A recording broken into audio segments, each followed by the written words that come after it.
Jean Schmidbull, bonjour. Vous êtes géophysicien à l'Université de Strasbourg. Vous êtes un spécialiste de la physique des tremblements de terre. Et nous vous recevons suite à la publication de résultats que vous avez obtenus en Turquie. Entre-temps, bien évidemment, il s'est passé la semaine dernière un important séisme au Japon. Difficile de ne pas l'évoquer ici. Est-ce qu'on sait mieux maintenant quels sont les mécanismes qui sont à l'origine de ce séisme? En deux mots, donc la situation au Japon est celle d'un pays qui est juste au-dessus d'une frontière de plaques majeure, même de plusieurs frontières de plaques majeures. Le Pacifique passe sous le Japon à la vitesse de presque 10 cm par an. Plus au sud, la plaque philippine passe sous le Japon. Et puis en arrière du Japon, il y a la mer du Japon où il y a eu historiquement, jusqu'à récemment, des tremblements de terre importants comme celui de Kobe en 1995. Donc le tremblement de terre qui a eu lieu là est assez différent de celui de Kobe, le contexte est différent.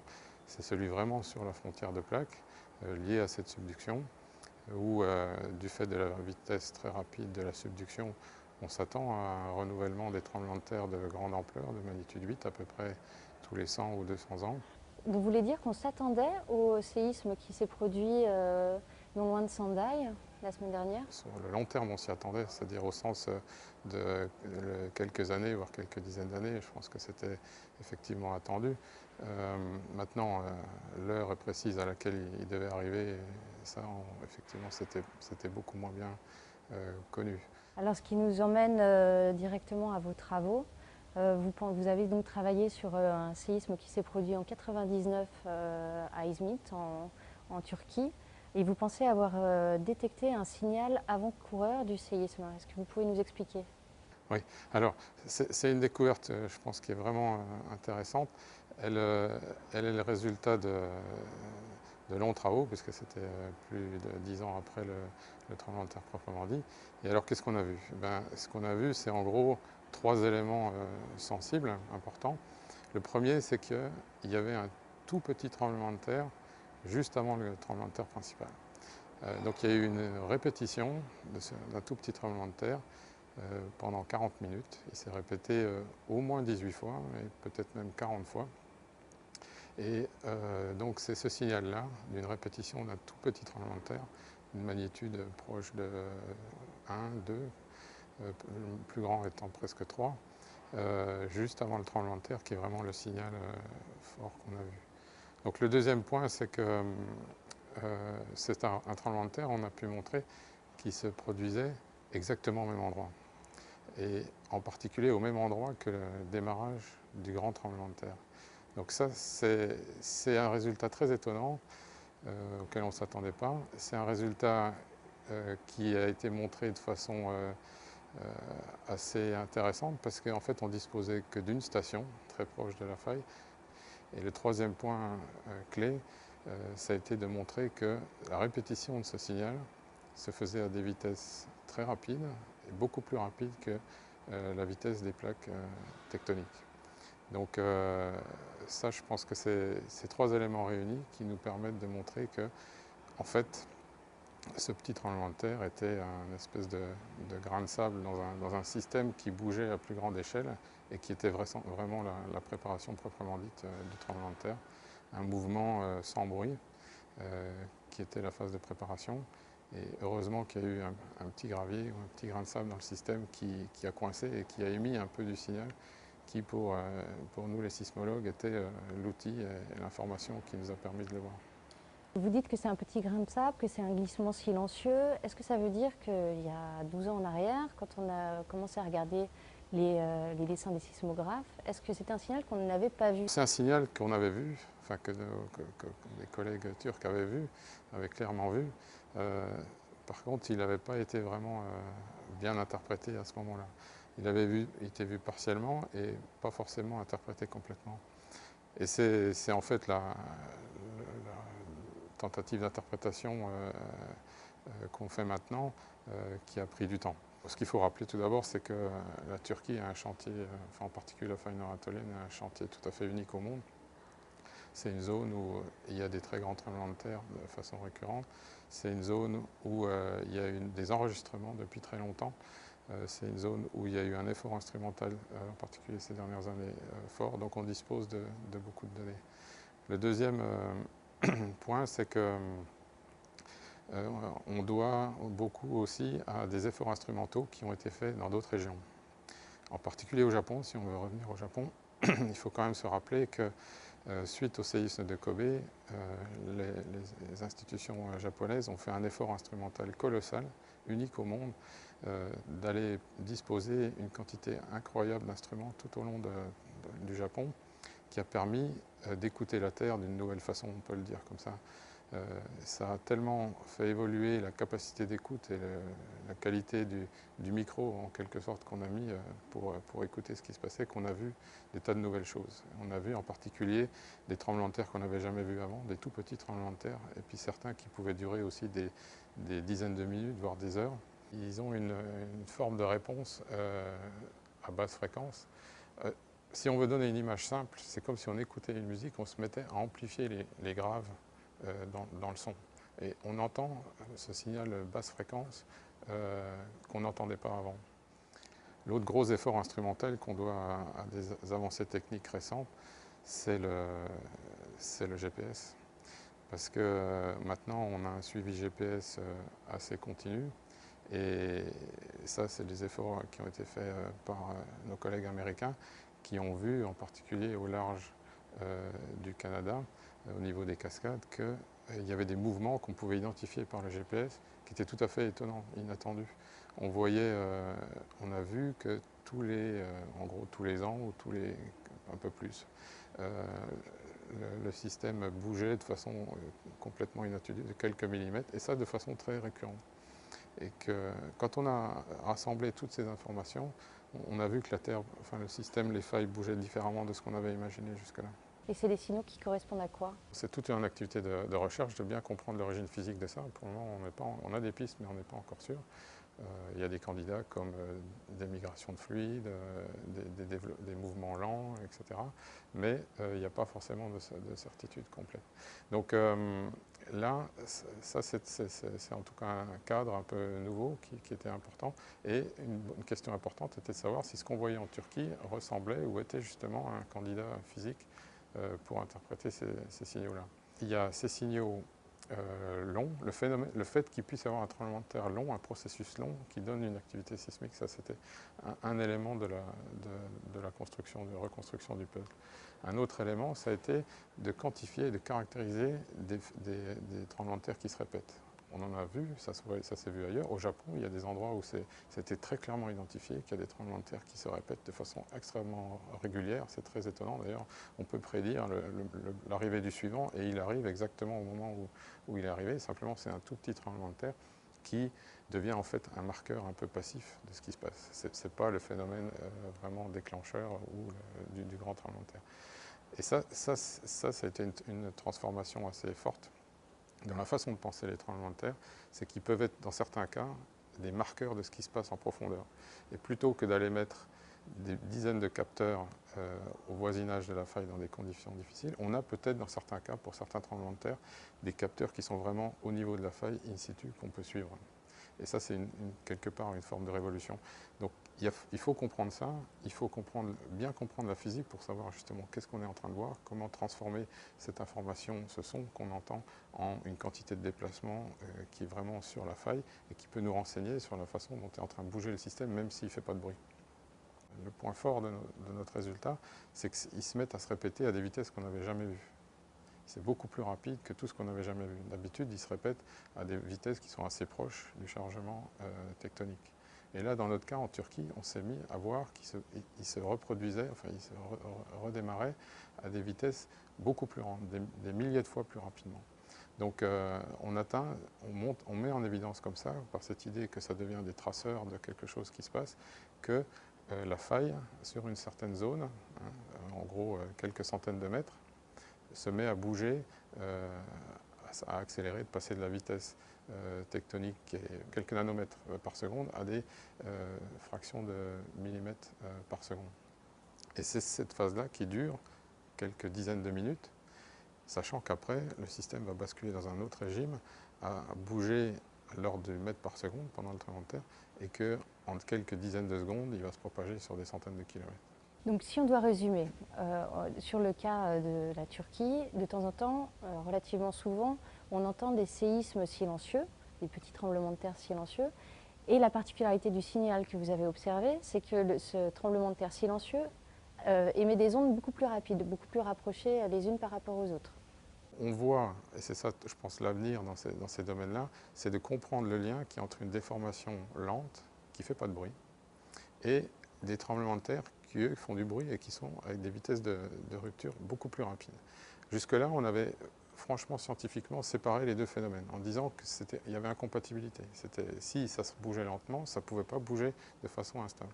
Et je pense que la réalité et le nouveau champ qui s'ouvre, c'est que ces deux phénomènes ne sont pas si séparés que ça et que dans certains cas, peut-être justement au niveau de la nucléation des grands tremblements de terre, c'est typiquement l'endroit où les deux choses se mélangent et on pourra utiliser l'un pour voir l'autre et c'est l'autre qui nous intéresse. Alors, on peut espérer aussi voir avec le GPS et d'autres instruments que ces déformations lentes, mais en tout cas, ces tout petits tremblements de terre sont peut-être des pistes très intéressantes pour voir ce développement de la préparation du tremblement de terre. Il y a quand même une question qu'on se pose, c'est que ça fait longtemps qu'on essaye justement d'identifier ces signes avant-coureurs, ça fait longtemps qu'on scrute les signaux émis par tous les grands tremblements de terre. Si on avait eu des phases comme ça de préparation ou des tremblements de terre type signal d'Ismith, donc de ce séisme de 99, vous ne pensez pas qu'on l'aurait vu avant? Un élément qui était aussi important pour expliquer l'interprétation qu'on a proposée dans nos travaux sur Ismith, c'est le domaine de la physique des tremblements de terre et des travaux qui ont été faits en particulier en laboratoire pour essayer de comprendre comment frotter, comment se passe le processus de frottement. Et ça, c'est des travaux qui ont montré déjà maintenant depuis quelques années qu'en laboratoire, un frottement, en particulier le frottement solide, ce phénomène de chargement jusqu'à un certain seuil et ensuite de rupture ou de glissement, se préparait à l'échelle des micro-aspérités. Et il fallait une forme de coalescence, d'assemblage de ces petites aspérités, de mise en mouvement collective de plusieurs aspérités jusqu'à une certaine taille, un certain nombre d'elles, pour que là on bascule dans le domaine vraiment instable où les choses s'accélèrent. Donc conceptuellement, à travers des expériences de laboratoire, on avait identifié que ce phénomène-là existait. Et donc notre travail, enfin le résultat qu'on montre, c'est que ce qui avait été vu en laboratoire est vraisemblablement observable à grande échelle. Parce que ça, c'était la question fondamentale. On savait que c'était possible. Simplement, beaucoup de gens disaient, certes, mais c'est des trop petits signaux pour qu'on puisse les voir. Et là, on montre qu'on peut les voir. Est-ce que la découverte de ce signal juste avant le séisme turc permettra de mieux prédire peut-être le prochain séisme qu'on attend quand même à Istanbul? Il y a plusieurs directions de travail. Il y a essayer de retrouver ce genre de signaux ailleurs. Et ça nécessite effectivement d'instrumenter. Donc nous, c'est ce qu'on essaie de faire dans le cadre de notre projet international avec nos collègues turcs, c'est de distribuer un ensemble d'observatoires, enfin de capteurs, tout autour de la mer de Marmara, pour essayer d'enregistrer au maximum, au mieux, les petits signaux. Alors pour le moment, on le fait à la surface de la Terre, donc c'est-à-dire sur les îles et la côte qui est autour d'Istanbul. Bon, d'autres équipes ont une stratégie différente qui est d'essayer d'aller au fond de la mer, parce qu'il faut se rappeler que c'est quand même une situation assez particulière à Istanbul maintenant. Alors, la faille nord-anatolienne est unique, on a dit, une de ces résultats absolument incroyables, c'est cette migration de ces grands tremblements de terre très systématiquement depuis 70 ans, depuis l'Est jusqu'à la région d'Istanbul, jusqu'à Izmit. Ça a bougé, ça a migré à travers 8 grands tremblements de terre en 70 ans, donc avec un grand tremblement de terre presque tous les 10 ans. Et donc cette situation-là fait qu'on attend maintenant au niveau d'Istanbul, c'est la zone qui justement n'a pas encore glissé. Sa difficulté, c'est qu'on était jusque-là à terre, maintenant on passe en mer. Donc pour l'observateur, c'est un niveau de difficulté supplémentaire. Donc nous, on essaye de faire ça depuis la terre. D'autres collègues essayent de le faire en mer, même si c'est plus difficile. Donc on va essayer de faire fusionner nos approches pour aller voir ces petits signaux. Alors ces petits signaux, en fait, on peut peut-être ouvrir un peu la perspective par rapport à ces petits signaux, c'est qu'ils peuvent nous renseigner sur deux grandes perspectives.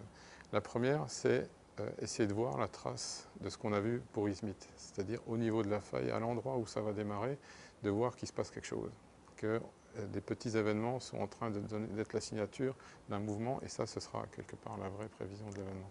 Une autre information qu'il faut essayer de chercher, essayer de comprendre, c'est qu'un tremblement de terre, certes, démarre au niveau de la faille, mais en général, il est le résultat d'un chargement tectonique, donc d'une mise en charge de toute une région. Et qui dit mettre en charge une région, on laisse penser qu'il y a une signature au niveau de la région, qu'il y aura peut-être une distribution de sismicité particulière liée au fait qu'il sera la signature de ce chargement, dans l'idée que, comme quand on tire sur un élastique, à un moment, on sait, enfin on le sent quand on le fait intuitivement à la main, il va casser. Le signal que vous avez identifié, donc, qui a commencé à se produire 40 minutes avant le déclenchement du séisme à proprement dit, en combien de temps, si jamais il s'avère que c'est vraiment un signe avant-coureur d'un grand séisme en préparation, en combien de temps on pourrait reconnaître ce signal si on arrive à le détecter, et combien de temps ça laisserait en fait pour la population? Déjà, on a trouvé le phénomène physique qui se passe à la bonne échelle de temps. C'est-à-dire que pour prévenir les populations, il faut de l'ordre de l'heure, c'est la bonne échelle de temps. Donc trouver un phénomène physique associé à cette échelle-là, c'est déjà une bonne piste. Et on a montré que ça existe et que c'est possible. Donc ça, c'est la première chose. Ensuite, reconnaître qu'il n'y ait pas de fausse alarme, qu'on soit sûr qu'il se passe quelque chose d'important. Ça, c'est un exercice qui est encore vraiment difficile, mais on peut quand même avoir des pistes pour les éléments que je vais indiquer. Le premier, c'est qu'on a dit, c'est un tremblement de terre qui se répète. Donc ça, déjà, des tremblements de terre, il y en a souvent en Turquie, dans la région, mais qui se répètent exactement au même endroit, ça, c'est déjà beaucoup plus sélectif. Et ensuite, si on commence à voir un signal se répéter, et que cette répétition se fait à une vitesse qui est beaucoup plus élevée que les plaques dans le voisinage, alors là, on saura qu'il est en train de se passer quelque chose. Maintenant, d'arriver à anticiper la taille du tremblement de terre généré par ça, c'est encore plus difficile. Bon, il y a un autre élément qu'il faut aussi mettre en perspective, c'est où ça a lieu. Il faut voir qu'à Izmit, on a vu cette initiation exactement où a démarré le tremblement de terre. Et ça, c'était à 15 km de profondeur.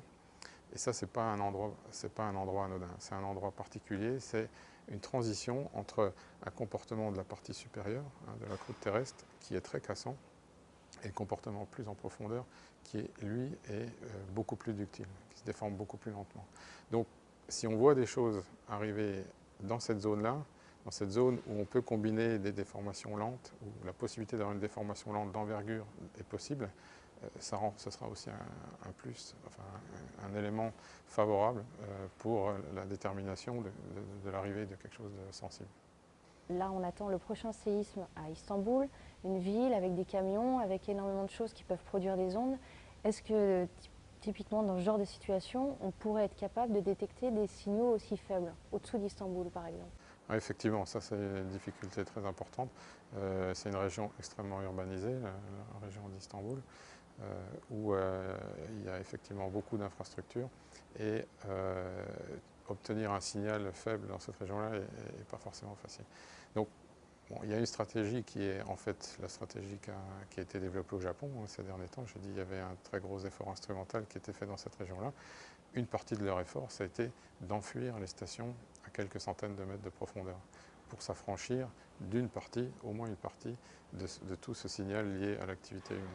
Donc notre proposition et notre démarche pour les prochains mois ou les prochaines années, c'est effectivement d'essayer de réaliser un ensemble de forages autour de la mer de Marmara pour aller mettre des stations en profondeur dans une condition d'écoute bien supérieure.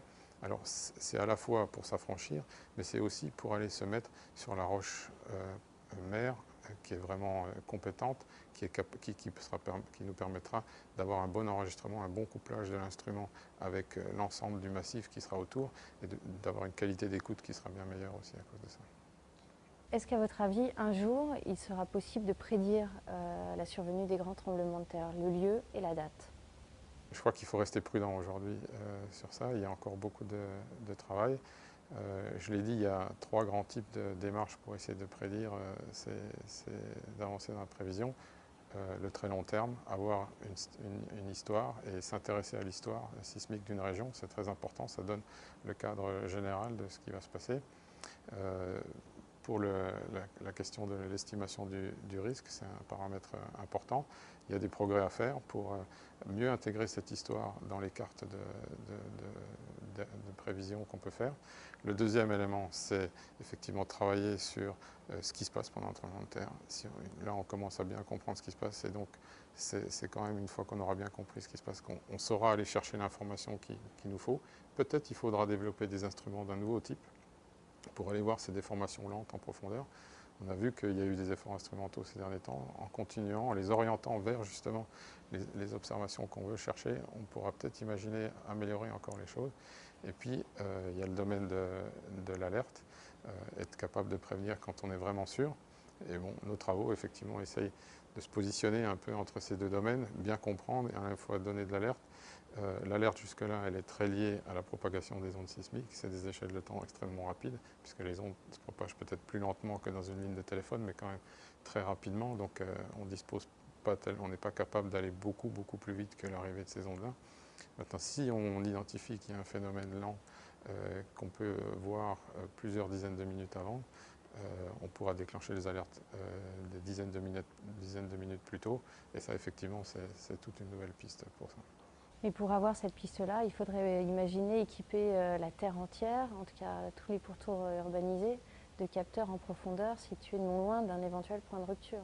C'est vrai, mais il ne faut quand même pas oublier que là où on a le plus avancé peut-être ces 50 dernières années, c'est dans l'endroit où vont avoir lieu les tremblements de terre.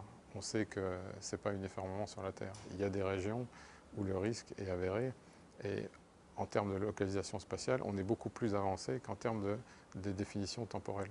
Donc savoir où ça va avoir lieu, je crois que là on sait à peu près, on sait toutes les grandes régions où ça va avoir lieu, on sait quelles sont les principales zones à risque. La dimension maintenant, c'est le temps, c'est de savoir quand. Et là, effectivement, peut-être dans ces régions-là, même sûrement, et c'est ce qui est fait de toute façon déjà par la communauté internationale, c'est d'aller instrumenter très fortement ces régions-là. Ça a été fait, et c'est en cours d'être fait le long de la faille San Andreas. Au Japon, ça a été largement fait.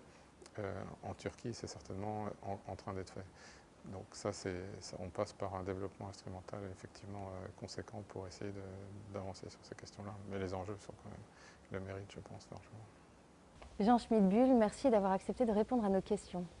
Merci à vous.